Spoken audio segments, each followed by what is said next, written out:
It is well known that Europe had a lot of victories in Africa. After the scramble of Africa in 1885, most of the continent had to accept European rule, since European technological and scientific dominance made it near impossible for the natives of Africa to fight back. Even before 1885, Europe had its grip firmly on the continent, with trading ports around the west coast and already existing colonies as a show that European powers would get what they wanted from Africa no matter the circumstances, because with one invasion, an entire army could be wiped out. But even before and during these times of African trouble, Africa had actual great power, especially in the north. The Moroccans are one of Spain's mortal enemies, the Regency of Algeria knocking European traders around at will, and the mighty Ottoman Empire keeping a keen eye on the armies of Europe. Yeah, I know they were Asians, but they had a loyal African population and army.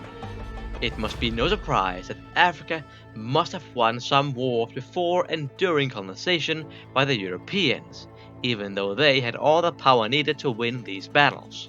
This is, therefore, not only going to be a dive into the military and political aspect of some European and African conflicts, it is also going to be an embarrassment of some European nations, as most of these battles should have easily been won by the Europeans. But for both idiotic, ignorant, and hilarious reasons, these armies just flopped in an almost awkward style. Ethiopia is probably the biggest and most well-known European loss in Africa.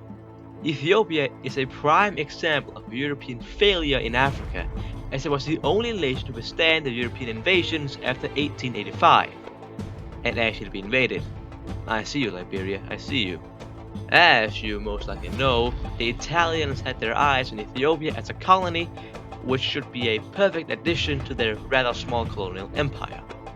They already had Eritrea and Somalia, so Ethiopia was right for the taking. Or well, so they thought. In 1894, the Italians began to push into Ethiopian lands in hopes of taking the capital, Addis Ababa, and gaining a quick victory, both in response to Ethiopia breaking an Italian treaty and to show that Italy was a great power, on par with Britain and France. Now, as a general fact, a lot of racism was involved in the scramble for Africa, but I think the Italians took their racism a bit too close to heart, as they thought they could win their battles against an enemy 10 times their size. The popular myth that the Italians also deeply believed was that the Ethiopian army was made of people with spears, shields, and bare feet, and even though that was a firm part of the Ethiopian army, they still had approximately 100,000 guns laying around, which they got from France and Russia. Not only with that, but Ethiopia had a huge conscription campaign throughout the land to unite the country against the Western invaders. A total of just under 200,000 natives joined the fight against Italy. Now, generally, Sun Tzu says that if your enemy outnumbers you 2 to 1, you should most likely not try to combat them. So I wonder what went on in General Oreste Baratti's head at the Battle of Adwa, where 14,500 Italian soldiers were thinly spread out and saw approximately 100,000 Ethiopians with 80,000 guns run straight towards them. Not only did the Italians clearly underestimate the enemy, they also overestimated themselves, as their negotiation equipment was lacking, resulting in Italian formations going from being together in a strong formation by dusk and thinly spread out across Adwa by dawn, basically making them right for the taking for the Ethiopians. This, of course, led to a humiliating defeat where the Ethiopian army didn't have to do much else than to walk right forward and shoot. They completely surrounded the left flank and walked towards the right, where the Italians began to retreat, but not without great losses. So to cut a long story short, at the Battle of Adwa, the Italians underestimated the Ethiopians and lost hard. A total of 3,600 killed and 1,600 captured led to an Italian embarrassment so big that they were forced to sign the Treaty of Addis Ababa right after losing the war. The 3,600 Italians lost in Adwa is already an embarrassing loss in itself, being about a fourth of the army in the battle.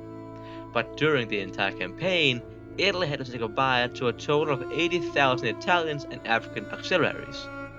These 18,000 casualties are a higher loss of numbers for the nation of Italy than during Risorgimenti, the Italian unification. This was the first and biggest loss a European nation has ever been dealt by an African nation during colonization, painting Italy as a nation of cowards and bad tacticians, which they still hold to this very day. And rightfully, the Italian people were not happy with their government who set them down there in the first place, and hence they lost their power. And this is only the first war. The next one, even though it was an Italian victory, was just as crazy. Now, to talk about a different side of Africa and a different humiliating defeat for Europe, we have to go to South Africa, or more specifically, Zululand/Natal. Generally, the Anglo-Zulu War of 1879 was on the brink of being a British fiasco and saw several battles end in Zulu natal victory. The Zulus had always been a very resistant people, even being the casus belli for war, since the Zulus refused one of Britain's treaties.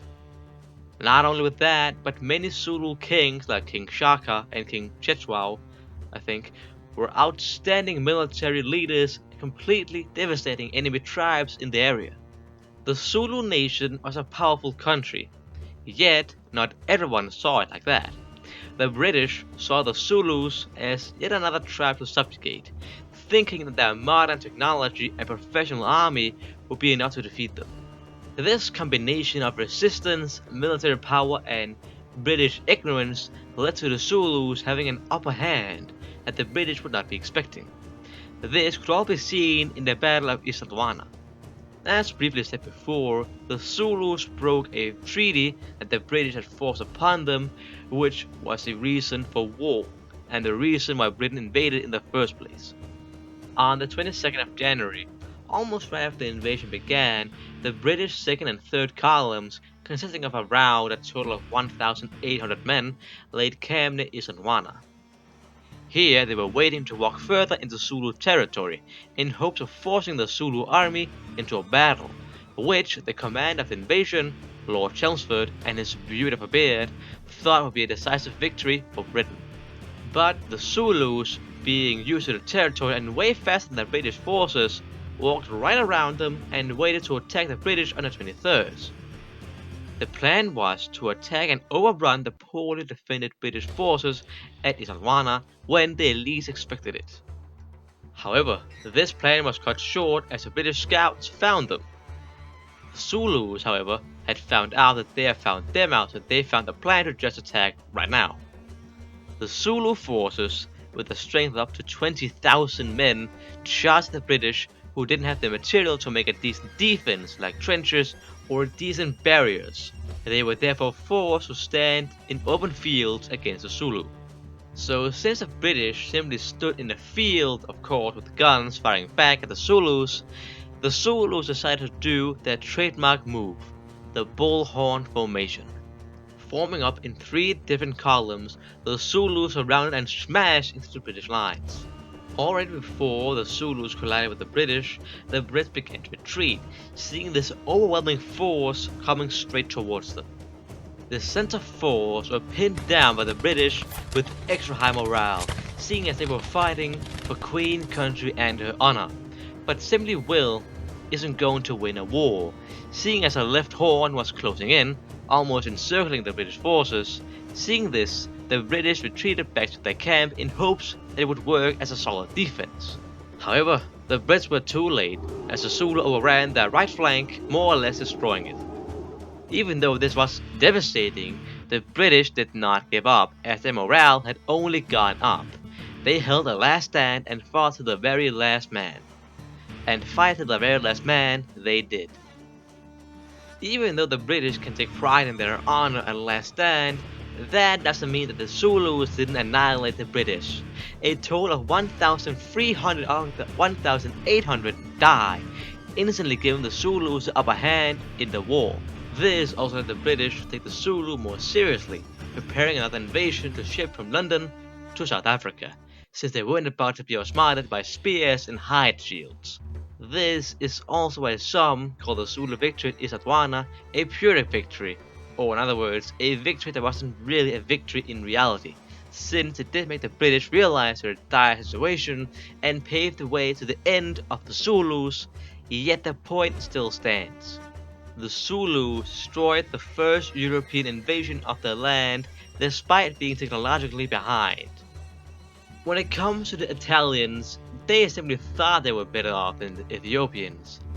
Here, the British were ahead of the Zulus, yet still lost thanks to the great tactics and overwhelming manpower of the Zulus. The Dano-Algerian War, which would more correctly be called the Dano-Norwegian Algerian Ottoman War, was a war from 1796 to 1772, which was more or less a Danish naval attack on the city of Algiers. Now, to explain why Norse Scandinavians ended up at war with people from the South Mediterranean, then we will have to quickly learn about 1700s trade. In the 1700s, Denmark-Norway greatly expanded its trade all around the world since war wasn't their specialty, so trade would be a great way to give profit to the empire.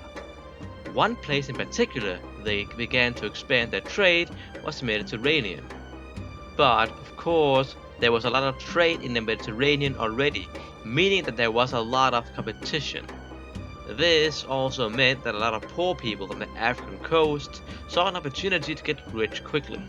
Simply steal from the undefended trade boats. That's right, it's Muslim pirate time. Muhammad's pirates were a big problem for the Danes and Norwegian, which saw these pirates completely destroying the one thing they had going for them. Trade. So they just opted to pay fees to them in exchange that they weren't going to attack Danish vessels. So, crisis averted? No. If there are three people you can't trust, it's sailors, thieves, and Swedes, and these people were all three. The Algerians, who lived in the Ottoman-controlled Algeria, known formally as the Dey of Algiers, had just gotten a fresh ruler in 1766 named Baba Mohammed bin Osman, who had a plan to increase the stability of the country. Just steal more from the Europeans. It works every single time. This also meant that the annual inflow of cash from these nations that didn't want their shit taken got increased, even though they had come to an agreeable amount. Not only with that, but he also thought that he deserved gifts, because I'm worth it. Denmark-Norway in particular didn't want to pay more and just said no. The fact that they couldn't just steal more money off of them made them so annoyed that they began to steal off them anyways. The Algerians hijacked 3 Danish vessels, took the loot, and sold the crew into slavery as a way of showing that they weren't happy with the Danish treatment. The king of Denmark-Norway, King Christian VII, wasn't happy about his ships being hijacked even though they still paid some money to them.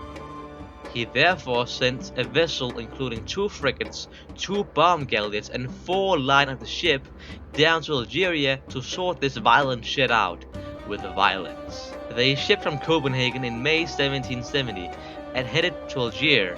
When they arrived in Algiers, they demanded a renegotiation of the ransom or there would be war. Baba Mohammed didn't even care to respond. Ouch. The Danes had had enough. Captain Frederik Christian Cass, who was the head of the operation, stood on his capital ship and prepared to do what they've been waiting for a long time. Gentlemen, fire! Gentlemen, fire! And nothing really happened. When Cass looked around, he realized that most of his crewmates had gotten typhoid and was so ill they could hardly even fire back. Oh well, I guess they could still renegotiate. Baba Mohammed had no intention of renegotiation and fired upon the ships and counterattacked with heavy mortar fire. The Danes had to retreat and had to accept the Algerians' demands.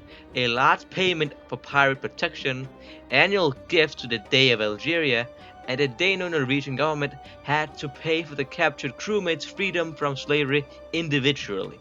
The Danes did come back later to kick ass, but for the time being, they just showed up in Algeria, hardly even fired upon the city, got counterattacked and then left. Man, that is not a good look. So what can we learn? Don't underestimate your enemy. Even if you are dominant in one area, it doesn't mean that your enemy isn't going to use literally every other aspect of life to get you down. Stay focused and stay concentrated, and you will most likely come out on top. That was all for today, and see you later.